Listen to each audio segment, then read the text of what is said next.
I could call Nini up here to introduce our other guests. Nini, round of applause, please.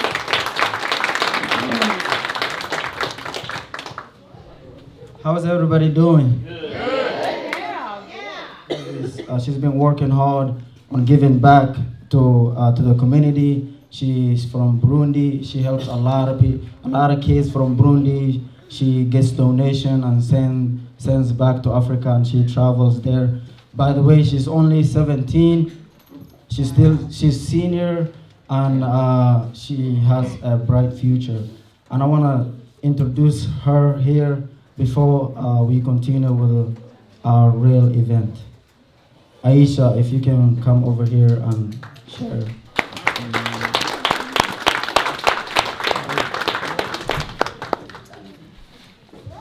I'm not as good as he made me sound. Like he said, my name is Aisha Ndaishimie. I am a senior at STEAM Academy, which is located in Lexington, Kentucky.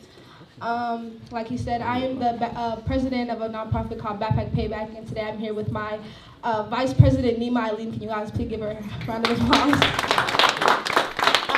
So a little bit about Backpack Payback. Backpack Payback is a nonprofit that we started in 2016, which was my freshman year of high school. And what we did was we started collecting school supplies and backpacks, and we took them back to our home country, which is Burundi, which is, for those of you guys that don't know, is kind of close to Congo, Tanzania. Really, really small, legit shaped like a heart. It's the heart of Africa.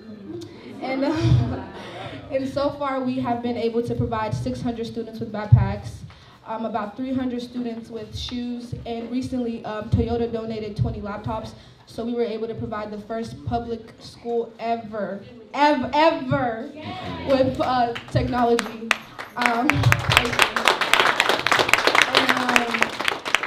The way that we've gotten our funding was we have yearly fundraising events every year, and those fundraising events include Burundian food, Burundian dancing, just to get people to know about the culture, because these third world countries that people speak about all the time, yes, there's a lot of bad things going on, but there's also the people that live there, they know the beauties of the place. And so these events that we have, they have Burundian food because, you know, food is fire. And there's also music, dancing, and fashion. And this year we created a section where we have other organizations that are working to better their native countries in any formal way. And so I met Nini a couple of months ago, and I had invited him to come and speak. Tickets are $50, which includes three different dance groups, a drum group from Dayton, Ohio. Nini will be there as well, and so please, anybody that is able, please show up. The event is April 4th from 1 to 5 in Lexington, Kentucky, and thank you for having me. All right.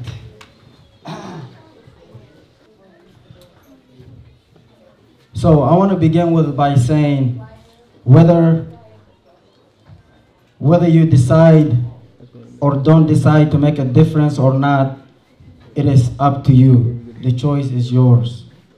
So I have a lot of friends and family members. They are everywhere in Louisville. I decided this route, so I want to make a difference. I want to help my community. I want to help the communities around me by being different. And I want you guys to realize that if you are different, you will get noticed. You will not be unnoticed, because people will see that you are different. So that is my thing. I started this because I wanted to be I want to be different. I grew up in Kenya, and my parents worked hard to bring me to the United States. Originally, when we were in Kenya, in the refugee camp, my dad told us that we are going to the United States so you guys can get educated and help our countries. Because we, as immigrants, we go through a lot of stuff, a lot of tragedy. We all have the same stories. And another thing I want to say is that we all have stories to tell. It doesn't matter whether you are immigrant or you are born in the United States. or wherever you're coming from, we all have stories. We all have stories that if we share, we can inspire other people in our stories. And that's why I'm here for you guys to know that whatever it is that you have to tell the world, make sure don't hesitate to share it and put it into a book or in a magazine, whatever it is. So I want to say that we need leaders in this world. All of us are leaders, but it takes one person to make a whole lot of difference. It's not as easy as we can say. So when I came here in high school, soccer led me to go to college and get my scholarship for college. A lot of us, we struggle as immigrants. We don't have the financial, not just immigrants, a lot of people, it's not just immigrant. We struggle to go to school or to go to college after graduating from high school. But for me, what saved me was I was really good at soccer. So I took that serious. So that way I can go to college and play for school. So I got signed up, I got a scholarship for soccer, and I graduated from St. Catherine soccer. So that's me playing for high school. Next. And that is me playing for college. That being said, a lot of you guys are wondering why, a lot of you guys might be wondering why I started the African in America. And that's why I'm here to share that story. So, introduction. Those of you who don't know me, I'm the author of the African in America movement. I spoke at 10 different schools and 10 different schools and places for the past year. In 2017, I published my book, The African in America, and I have sold 900 copies of books.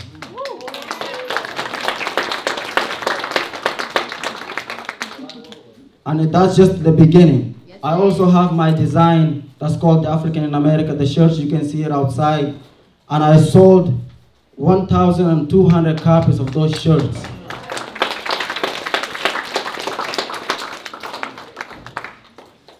My mission is very simple. I mentor, train, teach, inspire, and motivate to bring the best out of all my students and whoever else is working with me. I am also very passionate about bringing people together. That's what the African in America movement is for. I am here to inspire many people like you guys and me as well. I work with a lot of people who are musicians, authors, professors, community builders, all these people I work with, and they all have a story to tell. They all want to write books. Many of them, they don't even know how to start until they actually met me. And I didn't even know how to start myself because I had to meet somebody for me to start writing my book.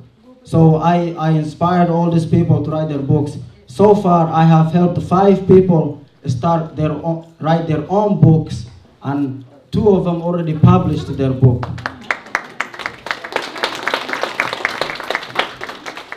So when I see that, it makes me proud. It makes me it makes me see that I'm doing something good for my community.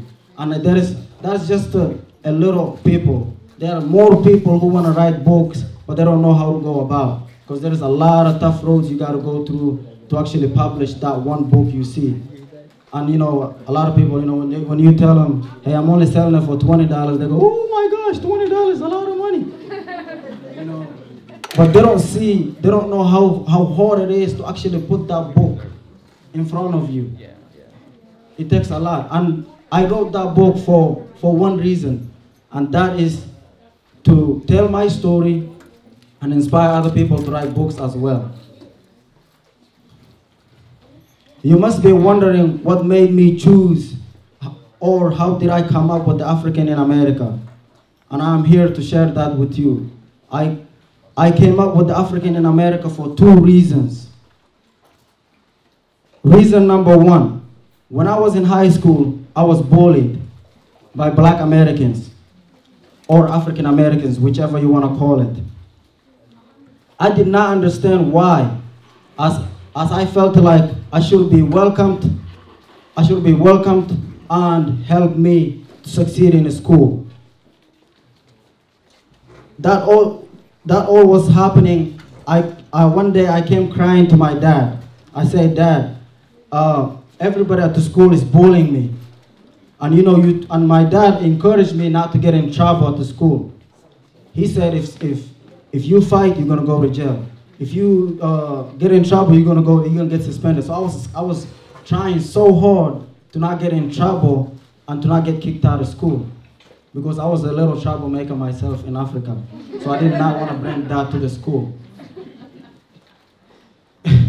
So a lot of people didn't see that. I was already a troublemaker, and they already causing me to go and cause more trouble with them at the school. So I kept low, I kept my head down, and I just walked through everything. And it happens. I have a lot of friends and family members that went to school with me right now. They're not in good condition because they fall in that trap of, causing problems at the school, getting kicked out, suspension, and stuff like that. But the good thing is, I'm here for them. And I will get them out, whatever I gotta do. So, question, have you ever felt like being at a place that you belong, but others make you feel like you do not belong? That is what happened to me. I felt like when I first came to the United States, I was gonna just, everybody's gonna be just like friendly, like everybody's gonna be welcoming me. Nobody's gonna try to bully me or fight me or anything like that. But I guess it's because the neighborhood we live, the school we go, all these things are part of the problem. And as we call it, the environment you live affects you. And I grew up in Louisville, and I grew up the hardest environment. Have you guys ever heard of, if you're from Louisville, if you heard of a Park Hill, you understand what I'm saying? Park Hill. And on top of that, West End. Those two places. It's hard to live there. I seen people get shot. I seen people get stabbed. I seen people beat up. One day I was going to school. I got two people pull up to me. They hold a gun into my stomach. It was me, one of my friends named Raymond, and another one was named Abdiaziz. They were behind me, so these people came up to me and they said, "Are you in a gang?" The reason is because I was wearing all white. That was my favorite outfit to go to school. So I was wearing all white, and they pull up to me and they say, "Are you in a gang?" It's like, "What made you think I was in a gang?" They said, "Because you got, you're dressing like you were in a gang." So it's like, so this dress makes me, makes me a victim. And they said, yeah. So since that day, I never wore that clothes. The reason number two, a lack of educational support, encouragement of one's accomplishment. Many people in my community are falling apart, and a lot of talents are going to waste. There are people that I grew up with who had dreams to inspire the world, but now some of them feel like their dreams are expired because now that they are adults, they are not as motivated as they were when they were kids. A lot of them blame not having enough family and friends support or encouragement. And those are the people that I am here to encourage. When you have dreams as kids, you're not gonna bring that dream to life by expecting other people to do it for you. You have to do it yourself. That's what makes you different. It doesn't matter how many people discourage you to do it, you still have to do it. We got a lot of musicians, we got a lot of soccer players, all the little kids that are coming up right now, they tell me, "Hey, I want to play soccer, I want to play soccer." I used to say that too, I understand that. But soccer itself is not just the dream that you want to go for. There is too much competition, especially here in Louisville. So I always encourage those kids that in my community want to play soccer, also look to find something else while you're still young. Because you don't want to be in your 40s or 30s or 50s. 30s is still young. 40, you're still young. 60 or 50, you're thinking, man, I should have done this. Are you regretting your life? Because at that time, you can't play soccer as much as you could right now. It's hard. Things get hard. You got families. You got house to pay off. Whatever it is that you're going through. So whatever you want to do it now. That's what I want to say. And that is the African in America movement.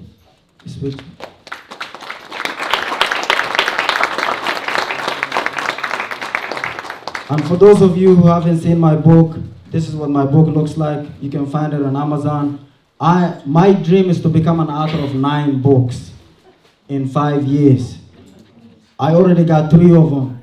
One is the one that you see now. 2 of them are already in. One of them is already sent, is being edited. Another one, I'm already working on it, and it's almost done. So my goal is to have 9 books in 3 years. Next, please. Next. So I also have the what's called the African in America movement. This is a soccer camp we do, and I have a lot of people last year that worked with me, and I'm really proud to see them, because the first year when I started, I was struggling by myself. I had to go pick up kids from their houses, bring them to the soccer field. But last year, I was able to have a bunch of group of young guys come work with me, and they say, Nini, we want to help you on this. So this year, coming 2020, I want to see more people getting involved, because this is something that we're going to run for a long, long time. We don't know. But those guys I want to introduce, one of them is my friend Sam. Me and him, we grew up together at the school. We went to the same school, we went to the same college. He's a radiologist. That is, you'll never hear. When I first heard he say, I'm doing radiologist, I want to become radiologist, I was like, what is that? But he's a really good guy, and he helped me through that. And I want him to come up here with me. Sam.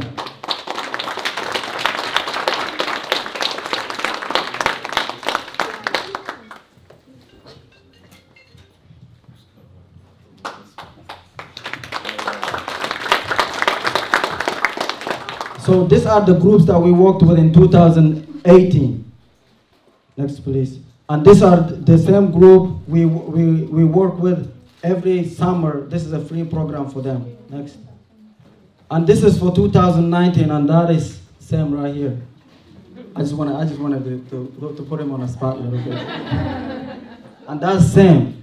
And by the way, the first time we worked, we didn't have soccer balls, we didn't have pennies, we didn't have anything. But 2019, we had so many soccer balls. People just bringing the stuff to us. And this year we are looking forward. Even if you guys want to help us this summer and make this dream even bigger for the kids, it'll be wonderful, and they're gonna love this. Next.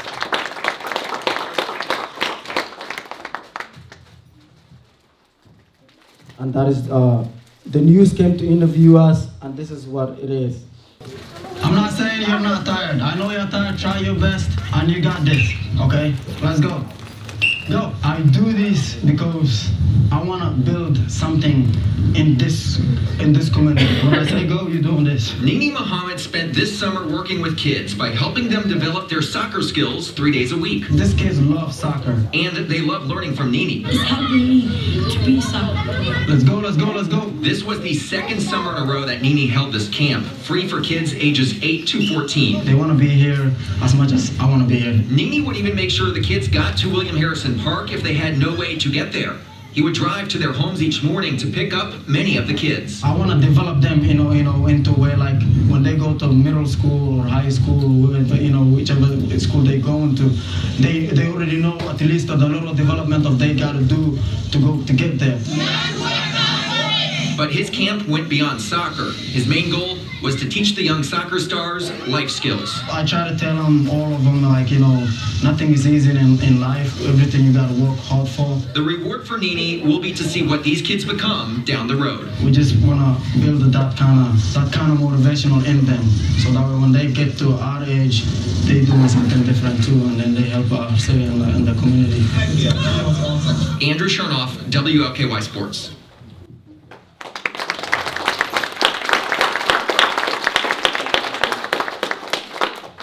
Right, that is the news for us, and this is being a leader. This example I'm showing. If you find me on social media, you'll see a lot of pictures. I love taking pictures with kids, but this is one of my favorite pictures. This is a Newcomer Academy. I went to speak there. Next, and this is I can't even say that. Big Elementary. Next, and go next. This is King's Elementary. I went to speak there as well. Next. This is Roosevelt Perry Elementary. Next. Go next. And this is Sample Elementary. Next. This is Wheatley Elementary. So all these schools, I went there to speak. And all those kids, as soon as one of the group of the kids, they were bad. Like, I mean, when I went there, it was like chairs being flipped, people running all over the place. Teacher was like, hey, stop, hey, you come back here. You know. So when I walked in, there was like, the teacher was like, she said, good luck, Nini. So when I went in there, I said one word only. And I said, who wants to become a soccer player? Everybody looked back. Because they don't know soccer, half of them they don't know soccer, so I just wanted to get their attention. But I had to use like my knowledge of being me as a kid and being in that situation. So when I got them together, they sent me email saying, hey Nini, we want you back at this school. So those are the kind of moments that you feel like, wow, you know, I did something good today. Every time I'm leaving my house, I always think about doing something good. Whatever it is. Even it can be opening the door for somebody. That's it. Next. And this is people wearing the clothes, the African in America fashion. Next. This is the same thing. And that is the beginning of the African in America. And I want to say thank you, guys that came over here to watch me speak.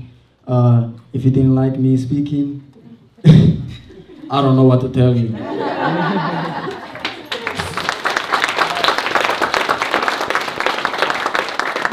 And for our entertainment, I want to introduce one of my boys, I call him.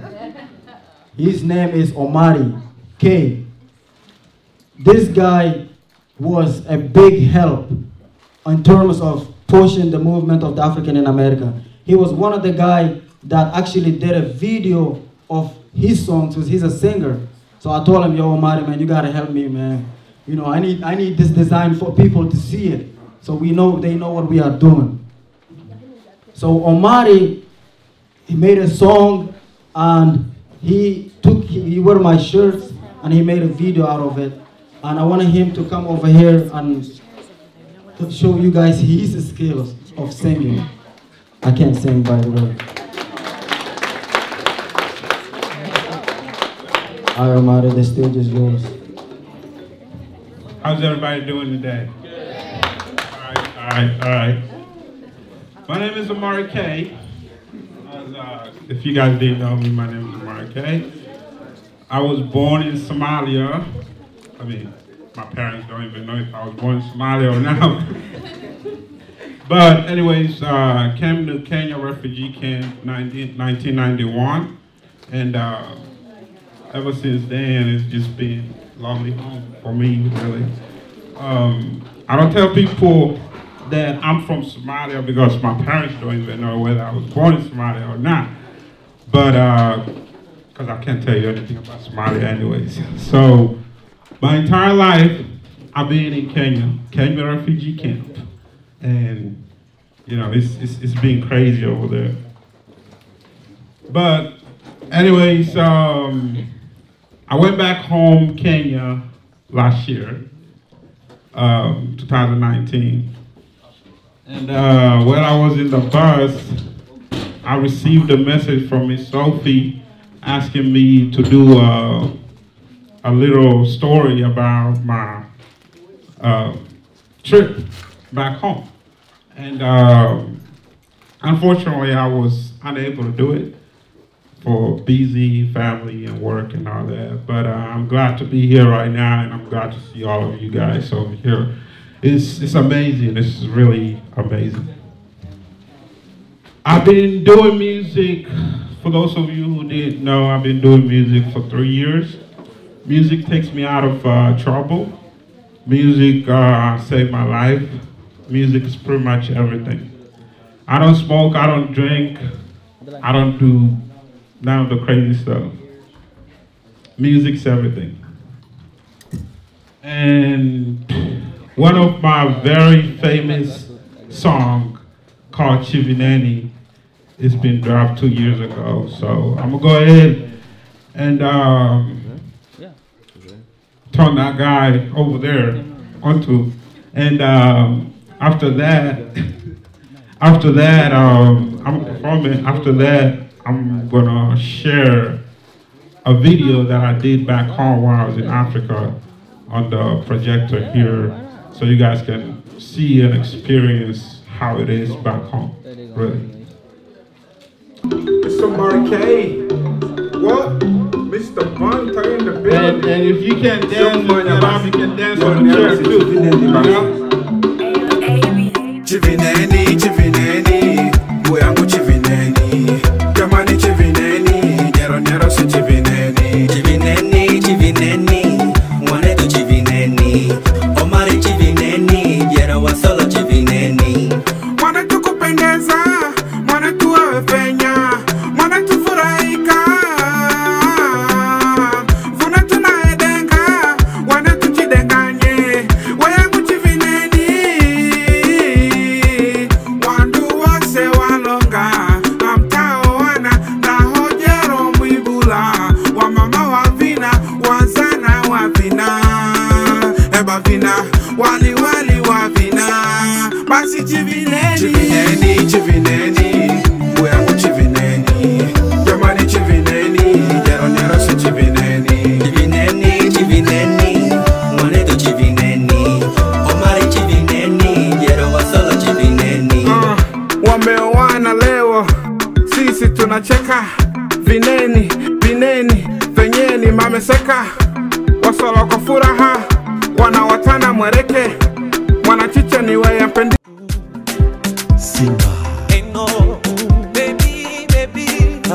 Revolution Sound Music. Unajua nakupenda sana mama, hata waseme baby, siwezi kukukana.